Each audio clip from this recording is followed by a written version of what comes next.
You're not even half the woman my mother is. Those words flew across my kitchen table like sharp little arrows. My daughter-in-law Emma said them right as I was cutting the birthday cake I had stayed up late making. Everything went quiet. My heart started beating really fast. Without thinking, I stood up and said back, "Well then, maybe she should start paying for your house." My son David's face turned white as a ghost. "Paying for our house? What are you talking about?" he shouted. His eyes got really big. Right then, I knew everything was about to change, and this secret I'd been keeping was going to blow up like a balloon that got too full of air. Before we continue, first let me thank you for watching Granny's Voice. Please subscribe and tell us where you're watching from in the comments. We might give you a shout out in our next video. Today's special shout out goes to Joan from Trinidad. Thanks for the gift. Thank you for being part of our family. Now, let me tell you everything. My name is Helen. I'm 72 years old. That night taught me that loving someone too much without any rules can hurt you badly. For 8 whole months, I'd been secretly giving them $900 every single month to help pay for their little house. I thought I was being a good mom by helping David when money was tight. I never thought that while I was using up all the money I'd saved my whole life, they were looking down at me like I wasn't good enough. Like I was just some bother they had to deal with. The whole thing started almost a year ago.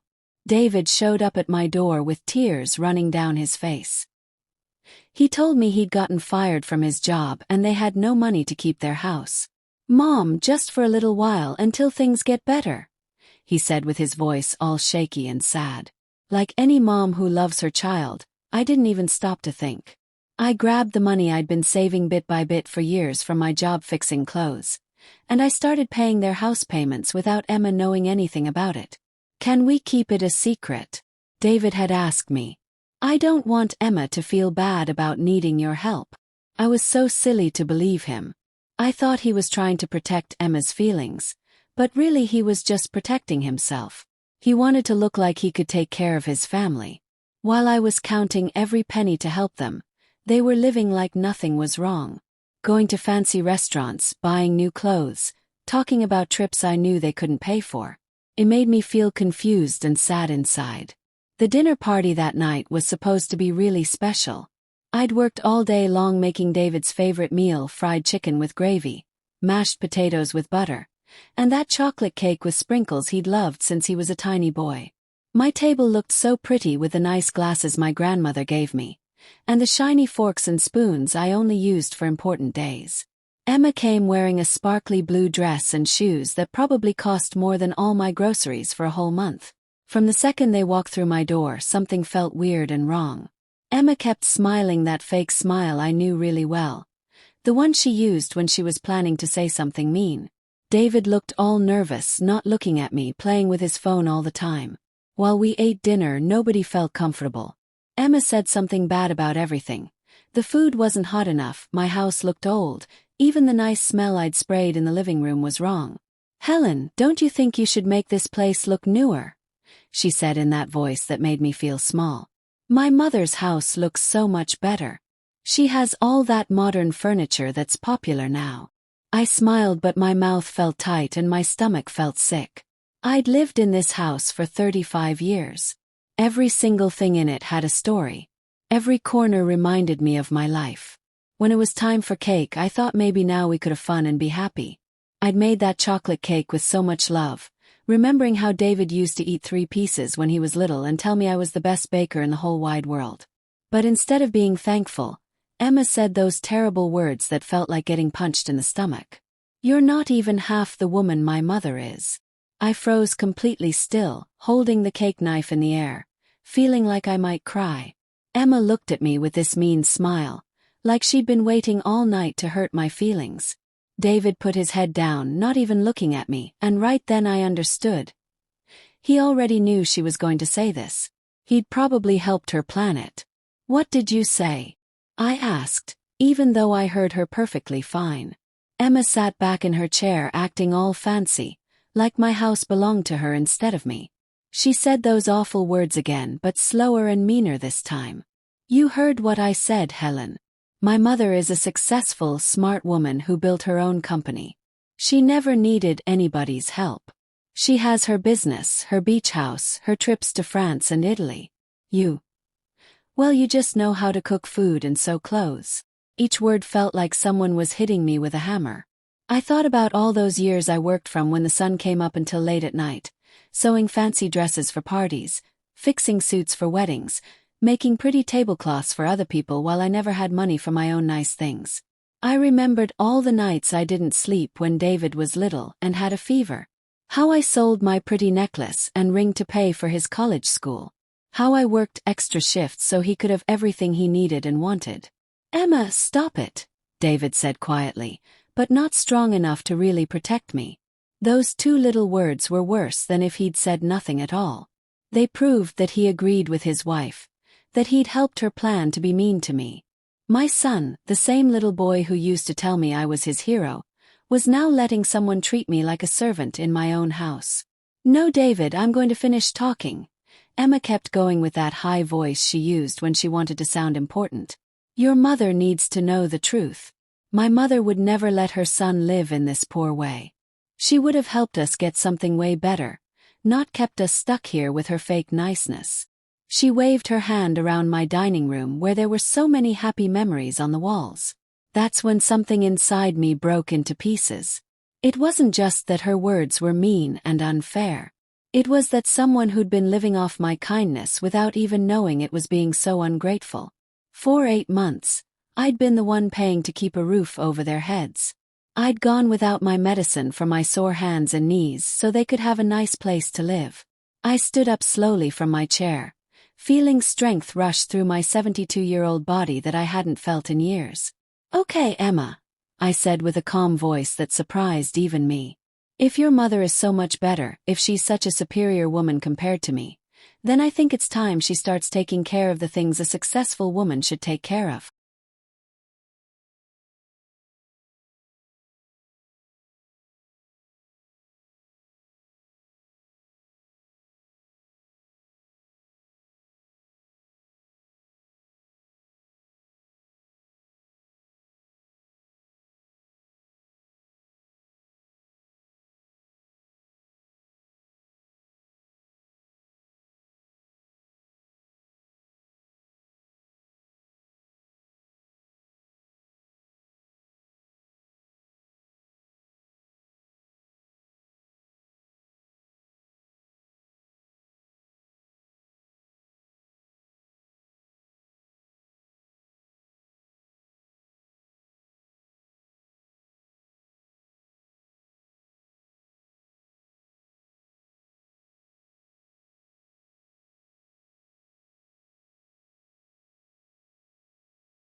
David looked confused, staring at me with his mouth open.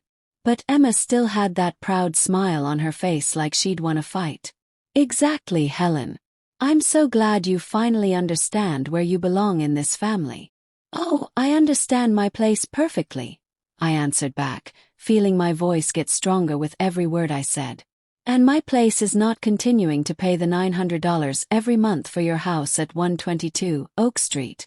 The quiet that came next was so deep I could hear the clock ticking in the kitchen. David jumped up so fast he knocked his water glass over, and water spilled everywhere. "What are you talking about?" he yelled. His eyes huge and scared, looking at me like I was speaking a different language. Emma's proud smile disappeared completely, and now she looked scared and confused, which made me feel a tiny bit better.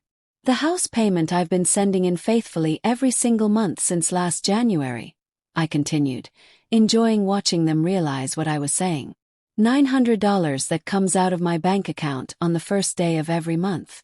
Money I pay so you two can live comfortably while you treat me like garbage." David fell back into his chair like his legs couldn't hold him up anymore. "But you told me the bank was giving you more time to pay. That they were being nice and patient," he said with his voice all shaky and broken. Emma was staring at him with more anger than I'd ever seen, like he'd ruined everything for her. "I lied," I admitted, and I didn't feel sorry at all. I lied because I thought I was helping my son. Because I thought it would only be for a short time. Because I imagined one day you'd say thank you for what I gave up. But now I see that to you, I'm nothing but a silly old woman who you can be mean to whenever you want. Emma tried to act normal again, but her voice wasn't confident anymore. Helen, I didn't know you were paying. David never told me anything about this. She started stuttering and stumbling over her words. But I held up my hand to make her stop talking. I don't care about your excuses, dear. If your mother is as wonderful as you keep saying, I'm absolutely sure she'll be thrilled to take over this responsibility. After all, such a successful and independent woman would have no trouble at all paying for her daughter and son-in-law's house, right? My voice was dripping with sarcasm. That's when you say something but mean the opposite. The air in the dining room felt so heavy and thick, like trying to breathe through a wet blanket. Emma kept looking back and forth between Michael and me like her brain was working really fast, trying to figure out what this all meant. David's hands were shaking, and sweat was dripping down his face. Mom, why didn't you just tell me the real truth? He finally asked, his voice sounding broken and sad. Why did you let me believe the bank was being patient and giving us extra time? David's question echoed through the room like a painful scream. I looked right into his eyes, seeing confusion and feeling betrayed, which broke my heart but also made me feel angry that had been building up for way too long. Why did I lie? I repeated slowly, letting each word hang in the thick, uncomfortable air. I lied because you're my son, David. Because when you came to my house crying your eyes out, telling me you'd lost everything, that you couldn't even buy bread and eggs, I couldn't just watch the boy I raised, the man I love more than my own life, suffer like that. Emma stayed quiet, but I could see her mind spinning like crazy, trying to understand what all this meant. Her cheeks had lost that pink color she always had from expensive makeup, and now she looked as pale as a white piece of paper. David ran his hands through his hair, something he'd done since he was a little kid when he got nervous or scared. I lied. I kept talking, my voice getting steadier and stronger, because I thought it would only be temporary. Because I believed when you got back on your feet with money, when you found a good job, you'd thank me and appreciate what I did. I never imagined that while I was eating nothing but rice and beans for dinner, while I stopped buying meat to save that $900 every month, you two were planning how to embarrass me in my own home. David tried to interrupt me, but I raised my hand to make him be quiet. No, now you're going to listen to me, David. For 8 whole months, I've been eating crackers and cheese for dinner.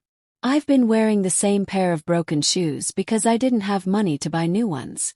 Do you know what I did 2 weeks ago?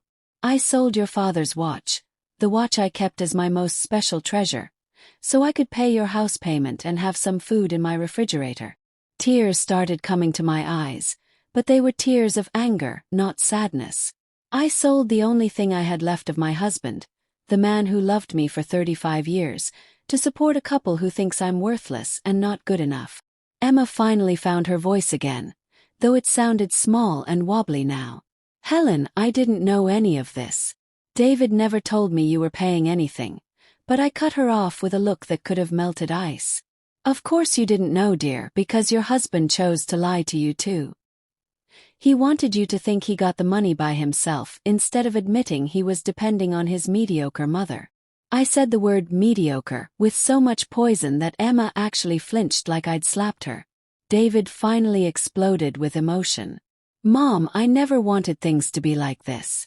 You insisted on helping me. I didn't ask you to give up so much. His voice sounded desperate, like a little kid caught doing something wrong.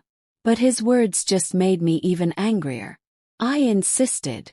I shouted, finally losing my calm. You came to my house sobbing like a 5-year-old baby. You told me you didn't even have money for milk. That Emma was crying every night because she was so ashamed of not paying the bills.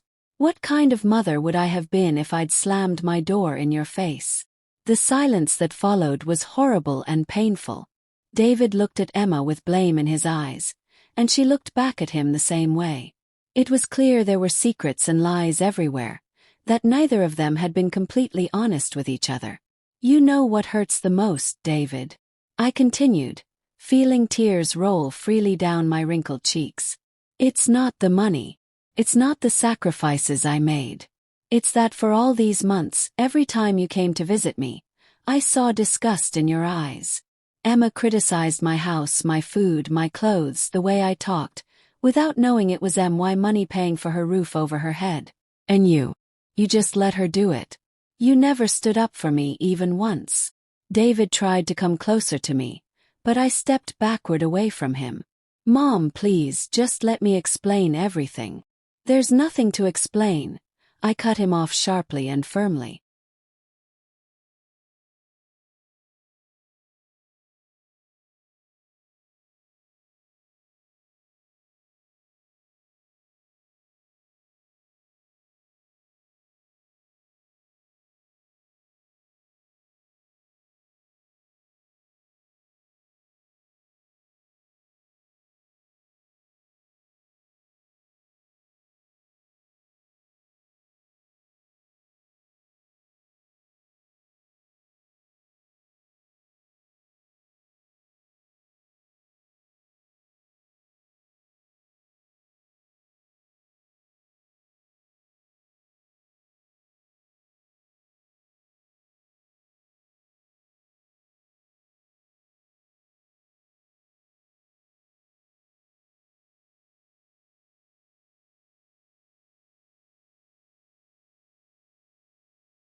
I just heard the explanation loud and clear. Your wife thinks I'm not half the woman her mother is. Fine. Perfect. Then her mother can prove what kind of woman she really is by taking care of her responsibilities. Emma finally found some courage to speak up, though her voice still shook. Helen, my words were. They were said because I was upset about other things. I was frustrated about other things. I interrupted with a bitter laugh that sounded mean. You mean frustrated because you have to eat dinner at the house of the woman who's paying your rent? Frustrated because you have to pretend to be nice to someone you think is so far beneath you? The tension in the room was so thick you could cut it with a knife. David was walking back and forth in the dining room like a trapped animal in a cage, while Emma sat there twisting a napkin between her trembling hands. Do you know what the saddest part of all of this is? I continued, feeling a strange calm wash over me like a wave. It's that I really believed we were a family. When I married your father, David, I dreamed of having lots of children, of grandchildren running through this house laughing, of family dinners full of joy and love. After years of trying to have a baby, when you finally came along, I thought God had given me the greatest gift in the entire world. David stopped pacing and looked at me with eyes full of tears. Mom, I love you. You know I love you with all my heart. Love isn't just words, son. Love is what you do. It's respect. It's protection. When your wife insults me and you stay silent like a statue, when you allow her to humiliate me in my own home, when you lie to me to hide that you're completely dependent on my money, that's not love. That's just convenience and using someone. Emma jumped to her feet so fast her chair fell over backward with a crash. That's enough. I'm not going to stand here and listen to this lecture. David, we're leaving right now. Her voice had some of that arrogant tone back, but I could see panic and fear in her eyes. No, David said firmly, surprising both of us. We're not leaving until we figure this out and talk about it properly. Mom, please sit down. We need to talk like grown-ups. But I had already made my decision in my heart. There's nothing more to talk about, David. All the cards are on the table now. Your wife has made it crystal clear what she thinks of me, and you've shown that you agree with her by your silence. Starting tomorrow morning, I will no longer pay for your house. If Emma's mother is as superior as she claims to be, I'm absolutely sure she'll find a way to help you out. But Mom, you can't do that. David yelled, and for the first time all night, I saw real terror in his eyes. Genuine fear. We don't have the money. I got fired 3 weeks ago. I was going to tell you after we ate the cake. David's words fell on the dining room like a bomb exploding. You were fired 3 weeks ago. I repeated slowly, feeling a brand new wave of betrayal wash over my chest like cold water. And you didn't tell me a single word. You let your wife humiliate me right here, knowing that you are 100% dependent on me. My voice cracked on those last words, but not from sadness, from anger so deep my whole body was shaking. Emma spun around toward David, her eyes filled with fury and fire. What? You were fired 3 weeks ago and you said nothing.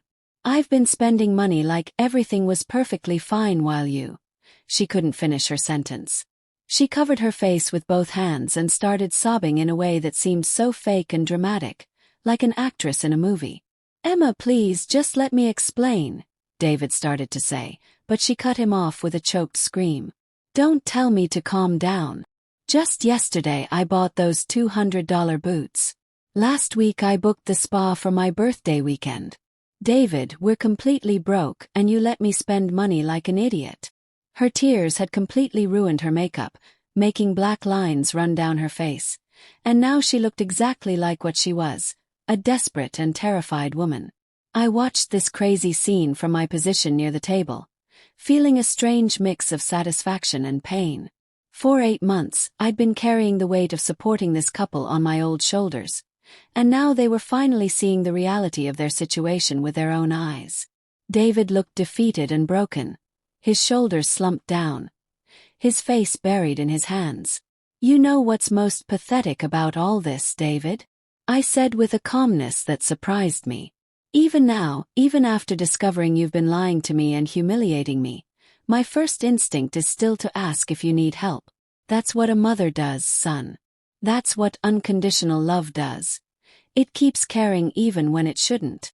David lifted his head to look at me, and for just a moment, I saw the little boy who used to run to me when he had bad dreams at night. Mom, I lost the job because I kept showing up late over and over. Emma had been sick and I had to take care of her, drive her to appointments and... Emma interrupted him with a murderous, angry look. I wasn't sick. I had appointments at the salon for my hair and nails. Don't you dare use me as an excuse for your irresponsibility. The mask had completely fallen off. The elegant, superior woman who had walked into my house had vanished, showing someone vulgar and desperate underneath. Hair appointments? I asked in total disbelief, my mouth hanging open. Are you telling me my son lost his job because he had to take you to get your hair done? While I was selling my precious jewelry to pay for your roof. The laugh that escaped from my throat was so bitter and harsh it even scared me a little bit. David came toward me with his hands stretched out, begging. Mom, please. I know I've made terrible mistakes. I know I've failed you in every possible way, but you can't abandon us now. We have absolutely nowhere to go. Emma's parents are traveling in Asia, and... But Emma interrupted him again, her voice sharp. My parents aren't in Asia. They're right here in the city. You told me to tell them we were doing great so they wouldn't worry or ask questions. Lie after lie was being peeled away like layers of a rotten onion, and each new truth hit me like a slap across the face. Then go to them, I said with a firmness I didn't know I still had inside me. Go to Emma's parents, to that modern house with the fancy furniture and the successful, independent mother. I'm absolutely sure they'll be delighted to welcome their daughter and her unemployed husband with open arms. Emma stood up, swaying a little bit like someone had physically hit her. I can't go to my parents. They don't know that David lost his job before this one too. They think he's a manager at a big company. Another lie.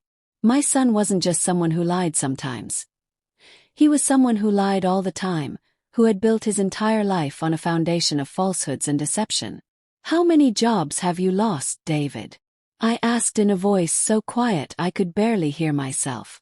How many times have you lied straight to my face? The silence that followed was absolutely deafening. David couldn't look me in the eye, and Emma had started crying again, but this time it seemed more real, like she'd finally understood how serious their situation really was.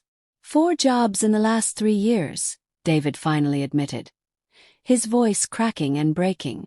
I always made up excuses. I always told you it was temporary, that the companies were laying people off, that it wasn't my fault. He paused and looked at me with those eyes that were once my entire world. Mom, I have a problem.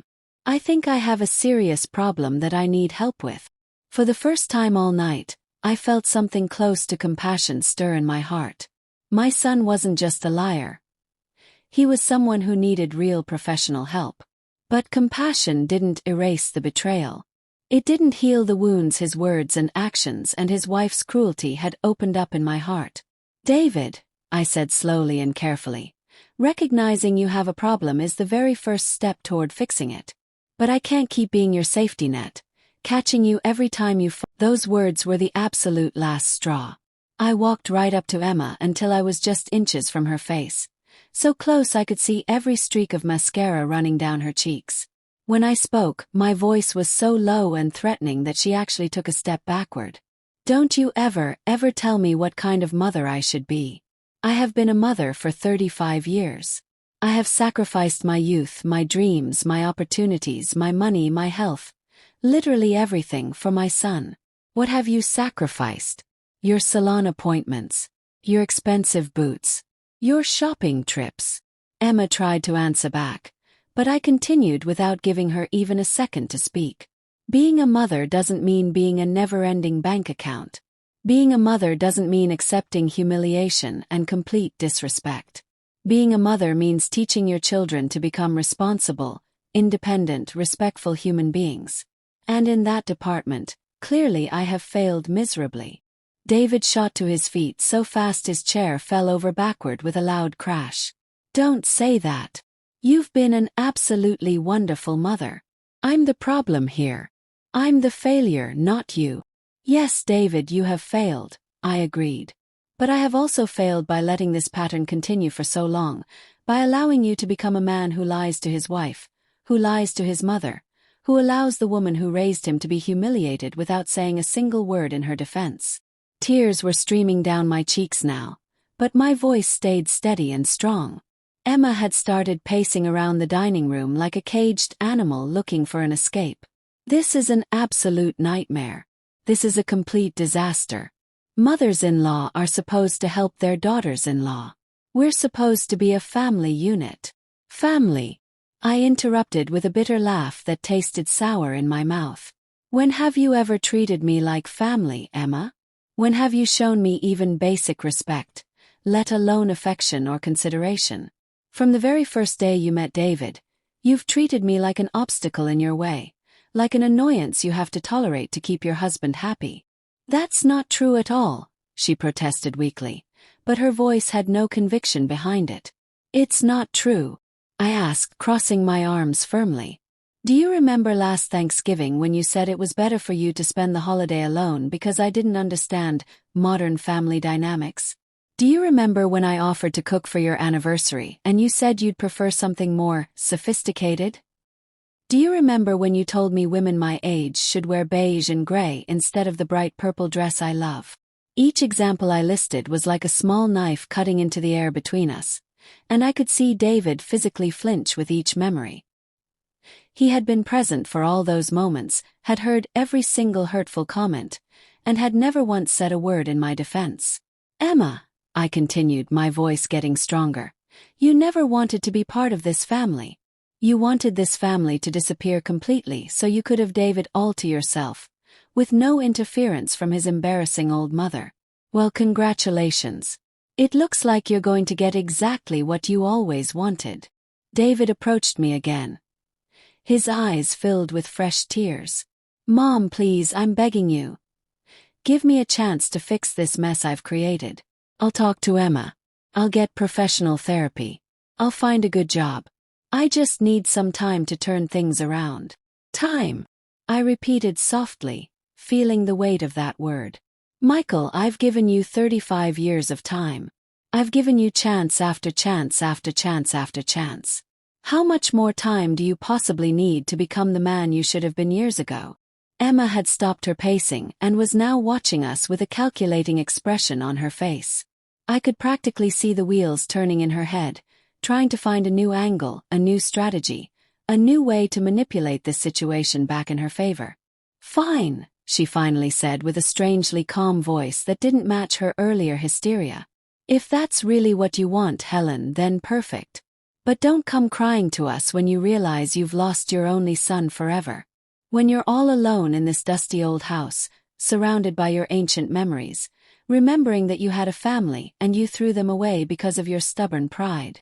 Her words were carefully designed to hurt me, to make me feel guilty, to break my determination. And for just a brief moment they almost worked. The picture she painted of being completely alone in this house with no visitors, no phone calls, no one needing me, it was terrifying. But then something extraordinary happened inside my chest. Instead of feeling panic or despair, I felt a deep, liberating sense of calm wash over me like warm water. "You know what, Emma?" I said slowly, savoring each word like candy. "I would rather be alone and at peace than be surrounded by people who humiliate me. I prefer my dusty memories of a happy marriage and years of honest, hard work over creating new memories filled with lies and disrespect." Emma blinked several times rapidly, like she hadn't expected that response at all. David's jaw literally dropped open, and I could see him slowly processing that his final card, emotional blackmail, had completely and utterly failed. "Besides," I continued, feeling new energy and strength course through my veins, "I'm not going to be nearly as lonely as you think. Just 3 days ago I got a phone call that changed absolutely everything. But you two were so busy planning how to humiliate me tonight that I never got a chance to tell you about it." I paused for dramatic effect. "Thomas Brennan called me." The name dropped into the dining room like a nuclear bomb exploding. David froze completely, turned into a statue, and for the first time all evening, Emma was totally speechless, her mouth hanging open. Thomas had been my boyfriend during my nursing school years, the man I had planned to marry before I met David's father.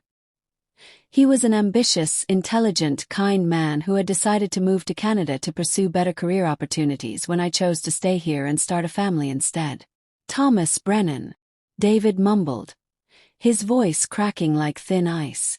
"The Thomas from the old photographs in your album. Your nursing school boyfriend." I nodded slowly, thoroughly enjoying the look of absolute shock and horror on both their faces. "The very same one." It turns out that after 45 years of building a successful medical practice in Toronto, after raising 4 accomplished children, and after losing his wife 3 years ago to cancer, he decided to reconnect with old friends from his past. He found me through one of those social media websites, and we've been talking on the phone every single evening for the past 3 weeks. Emma finally found her voice, though it sounded strangled and strange. "What do you mean you've been talking to him?" Her face had taken on a greenish color that was definitely not flattering. "I mean exactly what I said. We've been talking every day, sometimes for hours, remembering old times, telling each other about our lives, sharing our fulfilled dreams and unfulfilled regrets. And 2 nights ago, he made me an offer that absolutely took my breath away." Michael approached me with hesitant, careful steps, like I might explode if he moved too quickly. "What kind of offer, Mom?" I smiled for the first time all evening, a genuine, real smile that came from deep in my heart. "He invited me to spend 2 months at his house in Toronto. He says he wants to show me Canada, introduce me to his children and grandchildren. He told me he's always wondered what would have happened if I had been brave enough to get on that plane with him all those years ago." I left the sentence hanging there in the air, enjoying the absolute dead silence that had taken over my dining room. "But Mom," David stammered, his face pale as a ghost, "you can't just run off with a man you haven't seen in 45 years. What if he's a scammer? What if he's lying to you about everything? What if he's dangerous? What if? What if? What if?" I interrupted with surprising firmness. "David, what if he turns out to be a liar like you've been? What if he uses me like you have? At least with Thomas, I'll be having an adventure, seeing new places, being valued and appreciated for who I actually am, not just for what I can provide financially." Emma had collapsed into a chair, her face buried in her hands dramatically. "This can't be happening. This is an absolute nightmare. You can't be serious about running away with some stranger from your past." Thomas isn't a stranger to me, I replied calmly. He knows my dreams, my fears, my hopes and wishes, because we shared them when we were young and full of possibility. He knows I always wanted to travel abroad, that I always wanted to see real snow-capped mountains, that I always dreamed of writing a book about my experiences as a nurse. Do you know what the very first thing he said to me was when he called? I paused, and neither David nor Emma could speak. He said, "Carol, I hope you chased every single one of your dreams, because you deserved an absolutely extraordinary life." Tears began running down my cheeks again, but these were tears of joy and hope, not sadness. When was the last time either of you asked me about my dreams? When was the last time you cared whether I was happy, whether I had any plans for my future, whether there was anything at all I wanted to do with the rest of my life? David tried to approach me again, but I held up my hand firmly to stop him in his tracks. Thomas sent me photographs of his house, a beautiful place with a garden full of purple and white flowers. Pictures of the view of the lake from his back porch. He told me about his trips to Europe, about the books he's been reading, about the dinner parties he hosts for his friends every Saturday evening. And you know what else he told me? Emma lifted her head slowly to look at me, her eyes red and puffy and filled with resentment and jealousy. "What did he tell you?" she asked bitterly. "He told me that a woman of my age and experience is a rare treasure, that I have incredible stories to tell, wisdom to share, and love to give. He told me any man would be lucky beyond belief to have my company, my conversation, my affection."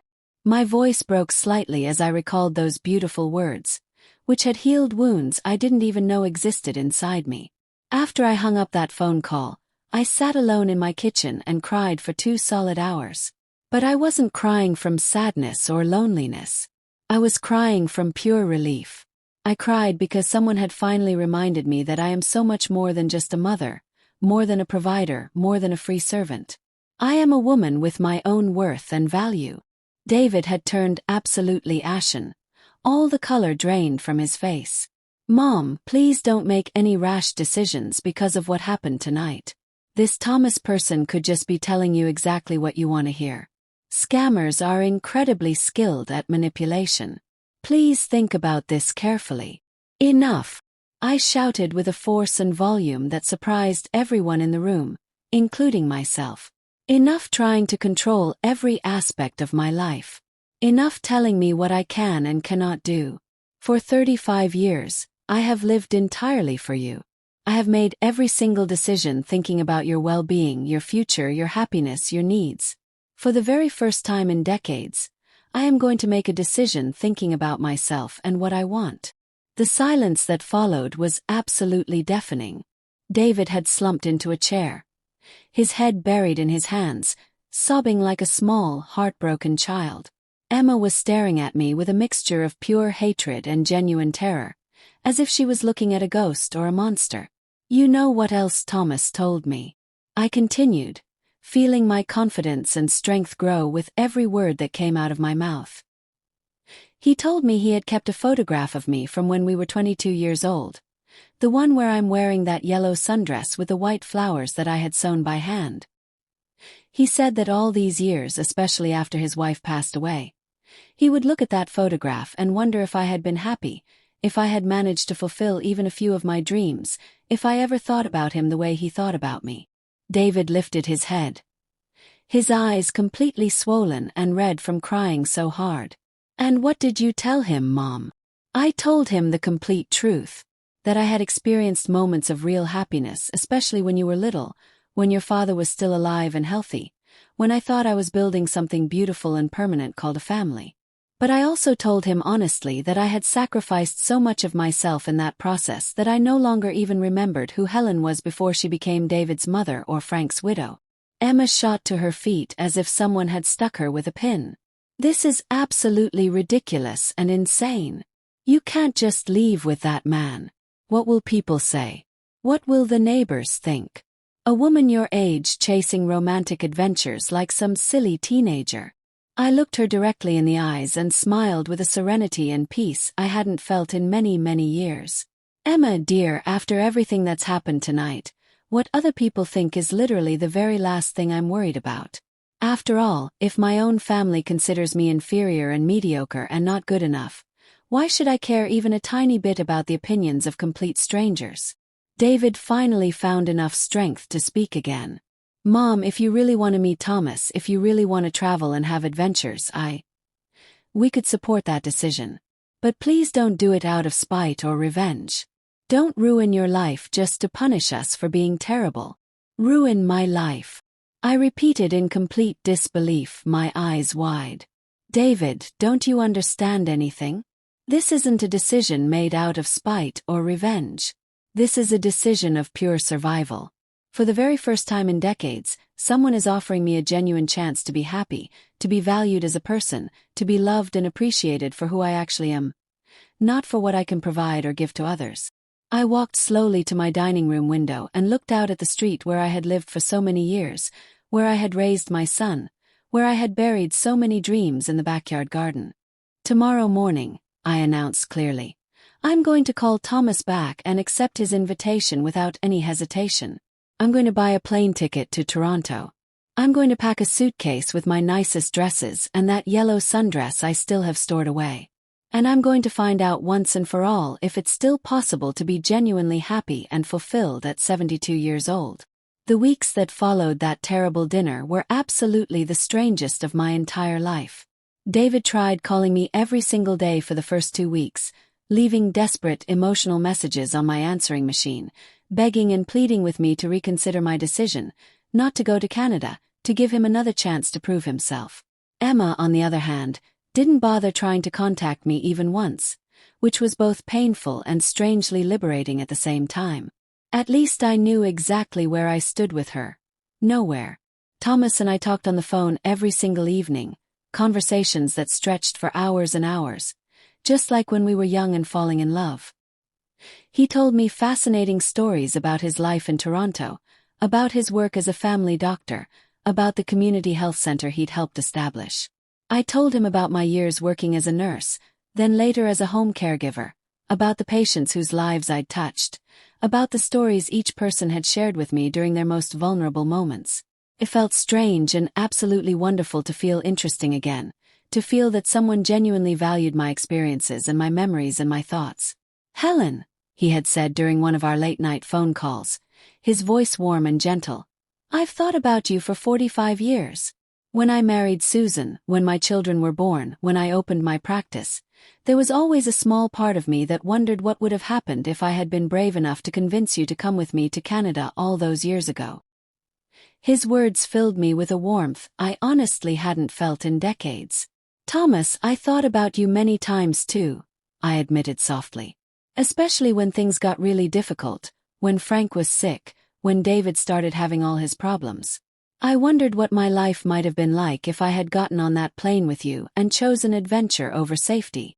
Well, he had replied with that deep, rich laugh I remembered so perfectly. It's never too late to find out, is it? We may have gray hair now, but our hearts are still young. The plane ticket sat on my nightstand, real and solid and tangible, like a promise of freedom and new beginnings. Departure date: April 22nd. Destination: Toronto, Canada. Thomas had insisted on paying for the ticket, but I had firmly refused his generous offer. This is my decision, my adventure, my choice, I had told him with determination. I want to pay for it with my own money. Money I've been saving for months by cutting back on everything, money I would have wasted on David's house payment. 5 days before my scheduled trip, David showed up at my front door completely unannounced. He looked absolutely terrible, gaunt and thin, with deep dark circles under his eyes like bruises. His clothes wrinkled and dirty as if he'd been sleeping in them for days. Mom, please. We need to talk. I'm begging you, he said in a broken voice that tore at my heart despite everything. Despite everything that had happened, I let him inside my house, but I kept my emotional distance and my guard up high. Where's Emma? I asked as I made coffee in my small, familiar kitchen. Gone, he replied simply, sitting heavily in my kitchen chair like all the weight of the world was on his shoulders. She moved out last week. Went back to her parents' house. Said she couldn't be with someone who can't provide the lifestyle she deserves and expects. He laughed, but it was a bitter, painful sound with no joy in it.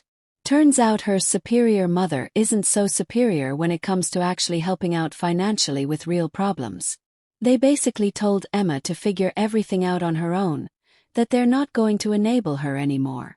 I felt a small, sharp pang of satisfaction that wasn't particularly noble or kind, but I couldn't help it. "And what are you planning to do now?"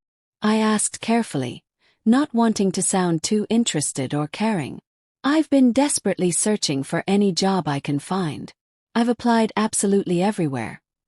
Offices, restaurants, grocery stores, construction sites, warehouses. I'm willing to do anything at this point. Any honest work at all." He lifted his head to look at me directly, and I saw something in his eyes I hadn't seen in many years. Genuine, real humility. "I've also started going to therapy sessions. I found a community mental health center that offers services on a sliding scale based on income. The therapist there has been helping me."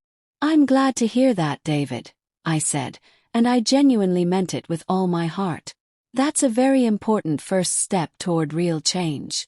The therapist helped me understand and see a lot of things about myself that I didn't want to face or acknowledge, he continued quietly. He helped me understand that I've been what he calls an emotional parasite, not just with you, but with everyone who has ever tried to help me throughout my life. His words sounded practiced and rehearsed, as if he'd gone over this speech many times in front of his bathroom mirror. "And what have you learned specifically?" I asked, genuinely curious to see if there had actually been real change or if this was just another manipulation attempt. David took a long moment to answer, nervously playing with his coffee cup, turning it around and around in his hands.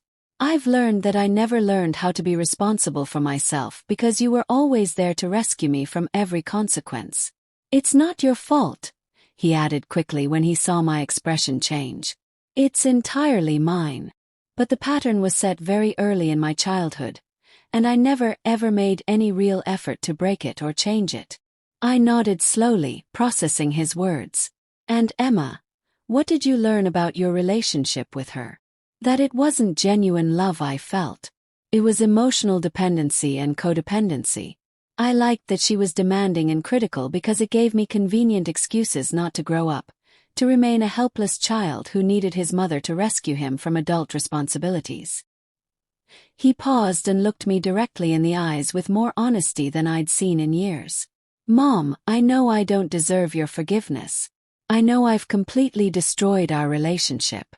But I need you to know that for the very first time in my entire adult life, I'm seeing things with absolute clarity." "And what exactly do you see?" I asked carefully, not wanting to let my guard down too quickly.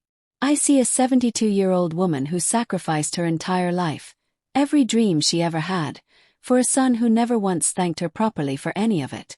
I see a woman who worked her fingers to the bone to give me an education and opportunities that I completely squandered and wasted. I see a woman who truly deserves to be happy, who deserves to be valued and respected, who deserves to chase her own dreams after decades and decades of chasing mine." His words touched something deep inside me, but they also made me extremely cautious and careful. "David, I'm genuinely glad to hear you're reflecting on these things and getting help. But words are easy to say. Real, lasting change takes time and consistent action over months and years." "I know that," he said, nodding his head vigorously. "And I'm not here to ask you to cancel your trip to Canada. I'm not here to beg for money or help or anything like that. I'm here to tell you face to face that I'm going to prove with my actions, not my words, that I can change and become a better man, even if you're no longer here to witness it or see it happen." "What do you mean by that?" I asked, confused. David stood up and started pacing back and forth in my small kitchen, his hands in his pockets. "I got a job with a commercial cleaning company. It's night shift work, midnight to 8 in the morning, and the pay is minimum wage. But it's honest work, and it allows me to rent a tiny room in a boarding house near downtown. I'm also taking free online classes through the library to get a certificate in basic accounting and bookkeeping." I looked at him with genuine surprise and maybe even a tiny bit of pride. When did you decide to do all of this? The night after our dinner, he replied immediately. When I got back home and Emma started screaming at me for hours about ruining our financial future, something deep inside me just snapped like a rubber band. I realized I was 35 years old and had never been truly responsible for my own life for even a single day of my adult existence. He sat back down and reached for my hands across the table, holding them gently. Mom, I want you to go to Canada. I want you to meet Thomas, to see mountains and lakes, to write that book you've always dreamed of writing. I want you to be genuinely happy, even if it means I'm no longer a regular part of your daily life. For the first time since the night of that terrible dinner, I felt like I was talking to my real son, not the manipulative, dependent, dishonest version I had known for so many years. David, you will always be a part of my life. You are my son, and that will never, ever change. But you absolutely must understand that our relationship cannot and will not stay exactly the same as it's always been.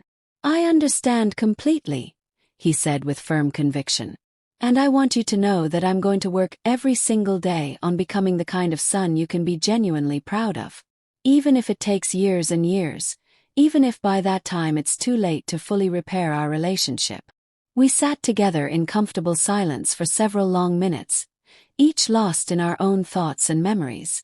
Finally, David spoke again, his voice soft and curious. Would you tell me about Thomas? What was he really like when you were young and in love? An involuntary smile spread across my face, warming me from the inside out. He was brilliant, ambitious, incredibly gentle and kind. He had this amazing way of making me feel like the most interesting, intelligent woman in the entire world. When we talked, he would focus completely on me and my words, as if everything I said was the most important thing he had ever heard in his life. Why didn't you go with him when he left for Canada? David asked gently. Because I was terrified, I admitted honestly. Scared of leaving everything and everyone I knew, scared of failing in a foreign country, scared of not being good enough for him and his ambitions. And then I met your father shortly after, and he represented security, stability, a predictable and safe life. Paused, choosing my words carefully. I don't regret choosing your father, David.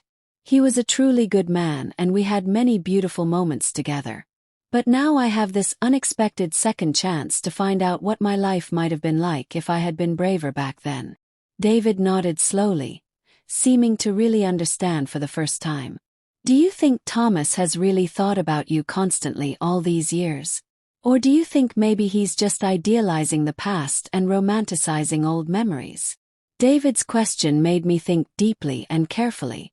You know, David, I've asked myself that exact same question every single night since Thomas first contacted me out of the blue.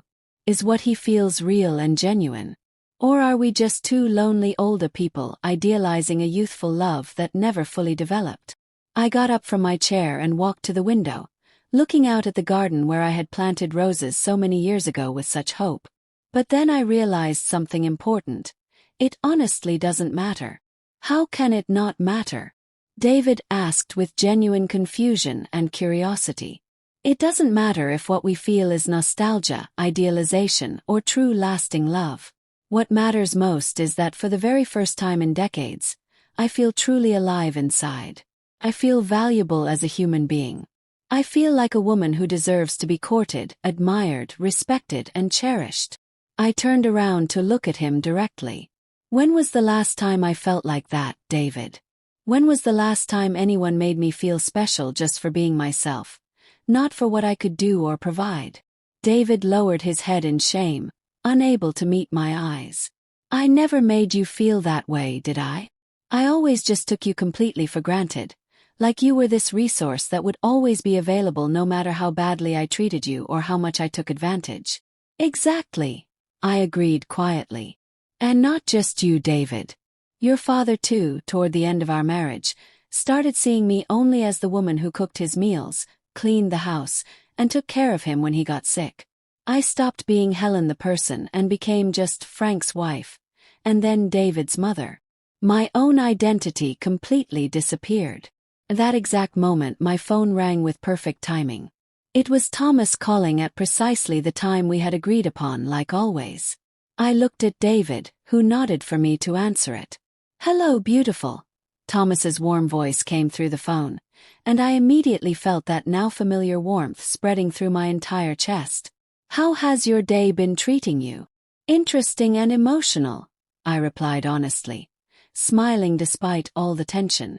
"My son is here visiting. David, would you like to say hello to Thomas?" David froze for just a moment, clearly nervous, but then he nodded slowly and took a deep breath. I put the phone on speaker mode so we could all hear. "Thomas, this is David, my son. David, this is Thomas Brennan." "Hello, David," Thomas said with a genuinely warm and friendly voice, with absolutely no trace of awkwardness or discomfort. "Your mother has told me quite a lot about you over these past weeks. It must be incredibly difficult for you, knowing that your mom is planning this big trip and potentially this big life change." David cleared his throat nervously, fidgeting with his coffee cup. "Yes, sir, it's very complicated and confusing, but I'm starting to understand and accept that my mother deserves to be happy, even if it means major changes in both our lives." "That's a remarkably mature response, David," Thomas replied with clear approval in his voice. "I'll tell you something from my own experience. I have 4 children, all fully grown adults now, and it took every single one of them many years to truly understand that their parents are complete human beings with their own needs, desires, and dreams, not just eternal providers of support and resources and money." David looked at me with visible surprise on his face. He clearly hadn't expected Thomas to be so direct and honest, yet so understanding and compassionate at the same time. "Mr. Brennan," David continued carefully, "may I ask you something personal? What exactly are your intentions with my mother?" Thomas chuckled softly, a sound full of warmth and kindness. "That's an entirely fair question, and I respect you for asking it directly. My intentions are simple and honest. To get to know the woman that the girl I fell in love with 45 years ago grew into and became. My intentions are to show her beautiful places she's never seen, introduce her to my children and grandchildren, cook meals for her, listen to her stories and experiences, and perhaps, if we both decide we want to, build either a deep friendship or something even more meaningful." "And what if things don't work out the way you're hoping or expecting?" David asked, his voice filled with protective concern. "Then we will have had a beautiful, memorable adventure together," Thomas answered without any hesitation. "We will have closed a chapter that was left open and unfinished for far too many decades. And your mother will have had a well-deserved vacation in a beautiful country. There's absolutely no pressure here, David. No unrealistic expectations or demands. Just 2 older people giving themselves an honest chance to rediscover joy and maybe even love in the later chapters of their lives." David visibly relaxed, his tense shoulders dropping, and I could see some of his worry melting away. "Thank you for being so completely honest with me, sir. I really appreciate it. Call me Thomas, please," he said warmly. "And now, if you'll excuse me, I'd love to speak with your mother privately for a few minutes. We have some travel details to finalize." David nodded and quietly left the room, going into my living room to give me privacy for my phone conversation. "How are you feeling after talking with him?" I asked Thomas once we were essentially alone. "I feel very good about it actually," Thomas replied thoughtfully. "He seems like a young man who's going through a difficult but necessary period of growth and self-discovery. That speaks well of how you raised him, Helen. Children who never face any difficulties or consequences never learn to be resilient or strong." His words reassured and comforted me more than I had expected them to. "Thomas, are you absolutely sure you want to involve yourself with a woman who has so much complicated family drama in her life? You have such a peaceful, organized life there." "Helen dear," he said with gentle amusement, "we all have family drama at our age. It's just part of life. My oldest son got divorced last year and moved back into my house with his 3 young children. My daughter is going through what her therapist calls a midlife identity crisis and calls me crying every single Tuesday like clockwork. My youngest son is struggling with anxiety and depression that's affecting his marriage. Family drama and complications are simply part of the package of loving people. He laughed softly and warmly. The difference is how we handle it all. How we set healthy boundaries, how we practice what some call tough love. And by always remembering that our children are adults who are responsible for their own decisions and consequences. Something it seems you are finally learning to do as well, my dear. After hanging up with Thomas, David and I continued talking late into the night, long after the sun had set. He told me more specific details about his therapy sessions, about how he was learning to identify unhealthy behavioral patterns he had repeated for years without even realizing what he was doing. Do you know what was the absolute hardest thing to accept and face in therapy? He asked me as we drank a second pot of coffee together. What was that? Asked gently. That it wasn't simply that I was lazy or immature or irresponsible. It was that I had developed what my therapist calls an emotional addiction to being rescued. Every single time someone solved a problem for me, every time someone gave me money or got me out of trouble, I felt this kind of euphoric relief wash over me. It was exactly like a drug or an addiction. His words struck me deeply, right in my core. And how are you supposed to break that kind of addiction? By facing the real consequences of my actions head-on, without seeking any rescue or safety net. When I lost the last job 3 weeks ago, my first automatic instinct was to come running straight to you with a sad story and puppy dog eyes. But this time, instead of doing that, I slept in my car for 5 days straight until I finally got the cleaning job. You slept in your car? I asked, my voice filled with automatic motherly concern and worry. Yes, he said firmly. And honestly, it was one of the most important and transformative experiences of my entire life. For the very first time, I truly understood deep in my bones what it means to not have any safety net at all. What it means for my actions and choices to have real, serious consequences that I have to face alone. He looked me directly in the eyes with complete honesty. Mom, during those 5 cold, uncomfortable nights sleeping in my car, I thought constantly about you. I thought about all the countless times you had to choose between your own needs and mine, and how you had always chosen mine without hesitation. I finally understood what that cost you. That's what mothers do, David, I said softly. No, Mom, he said, shaking his head firmly. That's what mothers who haven't learned to set healthy boundaries do. And that's what sons who have never learned to be responsible, functional adults do. He leaned forward intently. My therapist helped me understand something crucial. That by constantly rescuing me from consequences, you were unintentionally robbing me of the opportunity to grow and mature. You were keeping me as a child when I needed to become a man. His words hurt terribly, but they also freed something inside me. For many years, I had felt crushing guilt every time I even considered saying no to David, every time I thought about putting my own needs first for once.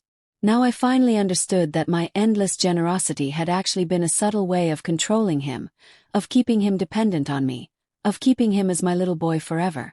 So what happens now? I asked softly, almost afraid to hear the answer. Now I'm going to prove first to myself and eventually to you, that I can be a truly responsible, independent adult. I'm going to pay all my own bills on time, make my own decisions, face my own problems without running for help.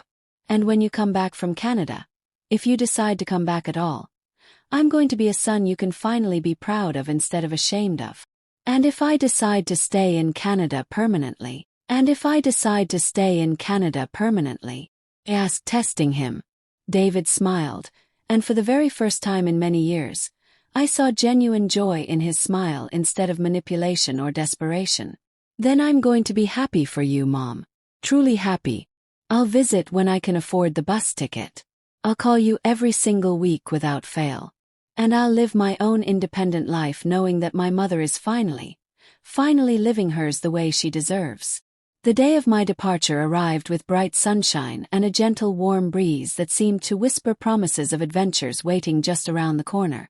David arrived early to drive me to the airport, and for the first time in years, there was no tension crackling between us, no unspoken resentment hanging in the air.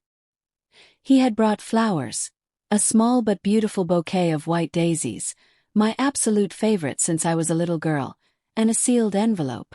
Don't open this letter until you're safely on the plane, he said with a shy, almost boyish smile. It's something I needed to tell you, but it's so much easier for me to write my feelings than to speak them out loud. During the drive to the airport, we talked about simple, everyday things: the weather forecast, the news on the radio, his work schedule for the coming week. It was a completely normal conversation between a mother and her son, something we honestly hadn't had in many, many years. There were no desperate pleas, no manipulation attempts, no dramatic scenes. Just a quiet, peaceful conversation between two adults who love each other but finally understand the importance of healthy boundaries. "Mom," David said when we finally arrived at the bustling airport, "I want you to know something important. No matter what happens in Canada, no matter how things turn out with Thomas, this whole experience was already completely worth it." "What do you mean?" I asked, curious. "Seeing you like this right now. Seeing you excited, nervous, happy, glowing from the inside out. I haven't seen you shine like this in years and years. Maybe ever." He helped me carefully lift my suitcase out of the trunk of his car, a suitcase I had packed so carefully with my best dresses, including that brand new coral pink one I had bought especially for this adventure, plus that yellow sundress Thomas remembered so fondly. At the airport terminal, David walked me all the way to the security checkpoint gate. When it was finally time to say goodbye, we hugged each other with an intensity and warmth we hadn't shared since he was a small boy with scraped knees running to me for comfort. "I love you, Mom," he whispered directly in my ear, his voice thick with emotion. "Have the most amazing time. Fall in love. Be adventurous. Be happy. You deserve it more than anyone else in the entire world." "I love you too, son," I whispered back, squeezing him tight. "And I'm so proud of the man you're becoming, the man I always knew you could be." Once I was through security and settled in my seat on the plane, I opened David's letter with trembling, excited hands. His handwriting, which had always been messy and rushed like a doctor's scrawl, looked more mature now, more careful and deliberate. "Mom, these past few weeks, I've been thinking constantly about all the times you were heroic without me even noticing or appreciating it. When you worked double shifts at the hospital to pay for my school supplies and books. When you sold your nice sewing machine to buy me that bicycle I begged for. When you pretended not to be hungry at dinner so I could have seconds. When you stayed awake all night taking care of me when I had the flu.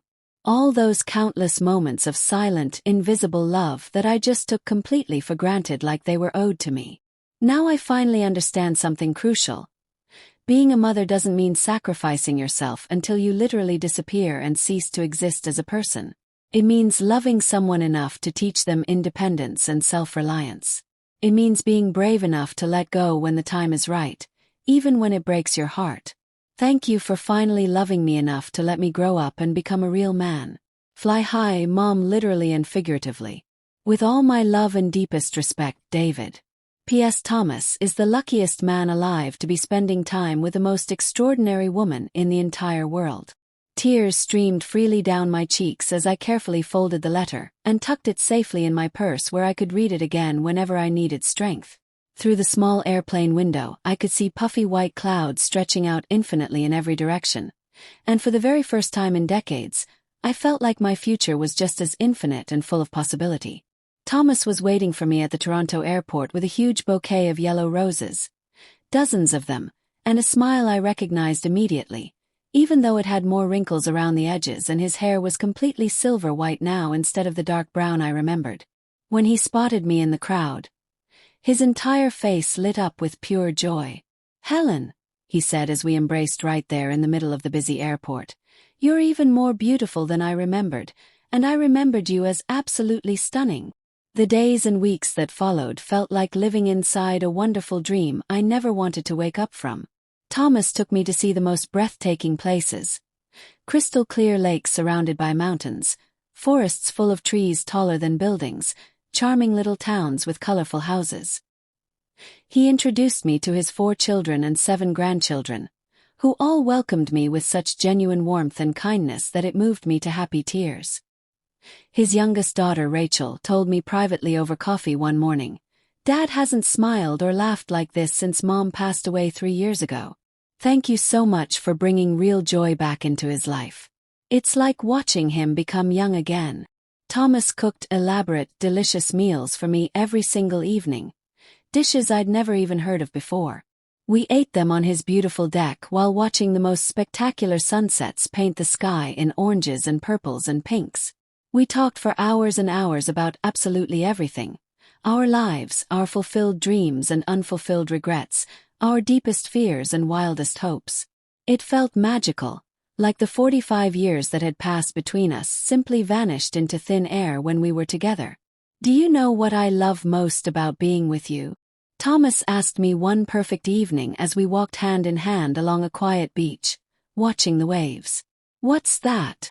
I asked, curious. When I'm with you, I'm not Margaret's widower anymore.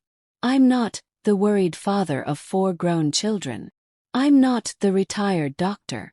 I'm just Thomas, the man who fell head over heels in love with a brilliant, beautiful girl 45 years ago and never, ever forgot her. His words touched my soul deeply because they expressed exactly, precisely how I felt when I was with him.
I wasn't David's long-suffering mother anymore. I wasn't Frank's widow. I wasn't the tired caregiver. I was just Helen, a woman with fascinating stories to tell, dreams still to chase, and so much love to give to someone who truly appreciated it. At the end of my planned 2-month stay in Canada, Thomas made me a proposal that completely changed my perspective on what was still possible at 72 years old. Helen, I don't want this to end. I know it might seem crazy. I know we're just rediscovering each other after so many years apart, but I want you to seriously consider moving to Canada permanently. Not to get married right away if you're not ready. Not even to live together if that feels too fast, but to give ourselves a real chance to build something beautiful and lasting in this final chapter of our lives. My very first instinct was to think of all the practical reasons why it was impossible. My house, my few close friends, my familiar life back home, David. But then I thought about David's letter, about his words encouraging me to fly high. I thought about Emma, who had never respected me and probably never would. I thought about all the years. Decades, really. I had lived entirely for other people, constantly postponing my own dreams and desires. And what if things don't work out between us? I asked honestly. Then we'll have had a beautiful, unforgettable adventure together, Thomas replied without hesitation. But Helen, my dear, what if they do work out? What if, after an entire lifetime of putting everyone else first, you finally get the chance to be completely, totally happy? That night, I called David to tell him about Thomas's unexpected proposal. His response both surprised me and filled my heart with pride and hope. Mom, are you genuinely happy with him? Be completely honest. Happier than I've been in decades, son. Maybe happier than I've ever been. Does he treat you well? Does he respect you? Does he make you feel valued and cherished as a person? Every single day without fail. Then stay there, Mom. Build the life you deserve and have always wanted. I'm going to be absolutely fine. In fact, I'll be even better knowing that you're finally living for yourself instead of always living for me. 6 months later, I was carefully packing up my most cherished belongings and precious memories, preparing to move permanently to Canada to start my new life. David helped me with the entire complicated process, demonstrating a level of maturity and responsibility that filled me with hope and pride for his future. You know what's the most ironic part of this whole situation? he said thoughtfully as we carefully wrapped family photos in newspaper. What's that? Yes. That by letting you go, by releasing you from being my constant safety net, I feel like I'm finally getting you back. Not as the mother who constantly rescues me from myself, but as the extraordinary woman you always were. The woman I never bothered to truly know or appreciate until it was almost too late. As I write this final part of my story from Thomas's beautiful deck, watching the sun set over the peaceful lake and waiting for him to return from the farmer's market where he's buying ingredients for the special dinner we'll cook together tonight, I reflect on everything that has changed in my life. David is successfully building his own independent life step by step. He got promoted to supervisor at work, moved into a nice one-bedroom apartment, and is dating a wonderful woman who challenges and supports him to be better. Emma, he told me, married a wealthy older man who can support her expensive lifestyle, which is probably the best outcome for everyone involved. And me. I finally learned the most important lesson of all, that it's never, ever too late to be happy. I learned that self-love isn't selfishness, but rather the essential foundation for loving others in healthy ways. I learned that a 72-year-old woman can still have adventures, can fall in love again, can start completely over. Thomas and I got married last month in a small, intimate ceremony on the beach, with his children and David as our witnesses. Michael cried throughout the entire beautiful ceremony, but they were tears of pure joy. I never imagined I'd see my mother marry for true love, he told me afterward. Now, when I look back at that terrible night when Emma humiliated me in my own home, I see it as the greatest gift I could have possibly received. Because it was that painful humiliation that finally woke me up, that showed me I deserved so much more, that gave me the courage to pursue the happiness I thought I had lost forever.